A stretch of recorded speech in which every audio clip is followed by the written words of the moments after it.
ನಮಸ್ಕಾರ. ನಮ್ಮ ಕರ್ನಾಟಕ ಚಾನಲ್ಗೆ ಇದು ಕುಣಿಗಲ್ ತಾಲೂಕು ಹುಲಿಯೂರು ಹೋಬಳಿಯ ಬೀಸ್ನಳ್ಳಿ ಗ್ರಾಮದ ದೃಶ್ಯ ತೋರಿಸ್ತಾ ಇದ್ದೀನಿ. ಮಾಯಮ್ಮ ದೇವಿಯ ಅನ್ನದಾಸೋಹ ಮಾಡ್ತಾ ಇದ್ದಾರೆ.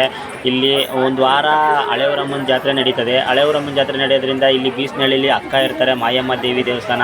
ಆ ದೃಶ್ಯ ತೋರಿಸ್ತಾ ಇದ್ದೀನಿ ನಿಮಗೆ. ಬೀಸ್ನಳ್ಳಿ ಗ್ರಾಮದಲ್ಲಿ ಸುಮಾರು 2,500 ಜನಕ್ಕೆ ಅನ್ನದಾಸೋಹ ಮಾಡ್ತಾರೆ. ಅವರೆಕಾಳು ಊಟ ಅಂದ್ಬಿಟ್ಟು ಯಾರದೇ ಮನೆಯಲ್ಲಿ ಯಾವುದು ಮನೆ ಕೂಡ ಅಲ್ಲಿ ಬೆಂಕಿ ಹಚ್ಚಬಾರ್ದು, ಅಡುಗೆ ಮಾಡಬಾರ್ದು ಅಂತ ಅನೌನ್ಸ್ ಮಾಡಿರ್ತಾರೆ. ಸುಮಾರು ನೋಡಿ, ಒಂದು ಟೈಮ್ಗೆ 1,000 ಜನಕ್ಕೆ ಕುಂಡ್ರಿಸ್ಕೊಂಡು ಊಟ ಮಾಡಿಸ್ತಾ ಇದ್ದಾರೆ. ಎಲ್ಲರೂ ಇಲ್ಲಿ ಯಾವುದೇ ಜಾತಿ ಭೇದ ಭಾವ ಇಲ್ಲದೆ ಊಟ ಮಾಡ್ತಾ ಇದ್ದಾರೆ.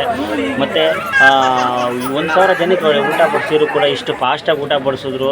ಮತ್ತು ಅಷ್ಟು ಯಾರು ಇಷ್ಟು ನಾನು ಯಾವುದೇ ಇದರಲ್ಲಿ ನೋಡಿಲ್ಲ. ಒಂದು 500 ಜನ ಮದುವೆಯಲ್ಲಿ ಬಂದ್ರೇ ಹಿಂದೆ ಮುಂದೆ ನೋಡೋ ಕಾಲದಲ್ಲಿ ಇಲ್ಲಿ ತುಂಬ 500 ಜನಕ್ಕೆ 1,000 ಜನಕ್ಕೆ ಒಂದು ಟೈಮ್ಗೆ ಊಟ ಬಡಿಸ್ತಾರೆ. ಸೂಪರು. ಈ ವಿಡಿಯೋ ಇಷ್ಟ ಆದರೆ ಲೈಕ್ ಮಾಡಿ ಮತ್ತು ಈ ವಿಡಿಯೋನ ಬೇರೆ ಗ್ರೂಪ್ಗಳಿಗೆ ಶೇರ್ ಮಾಡಿ. ಇದರಿಂದ